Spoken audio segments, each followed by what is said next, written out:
In this video, I'll show you how to generate music with Suno. Start by signing into your Suno account.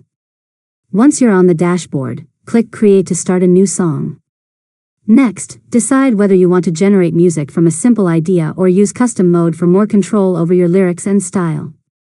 After that, enter a prompt describing the type of song you want.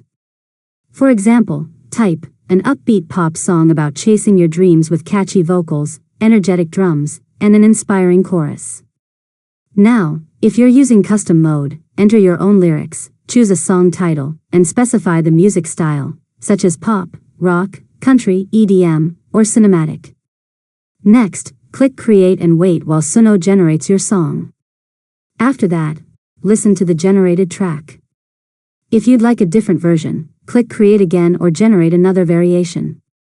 Now, if you're happy with the result, use the available options to extend the song, remix it, or make additional edits if your plan includes those features. Finally, click Download to save your song or use the Share option to publish it or send it to others. And that's it. You've successfully learned how to generate music with Suno. If you found this tutorial helpful, make sure to subscribe to Learn Mode Lab for more tutorials.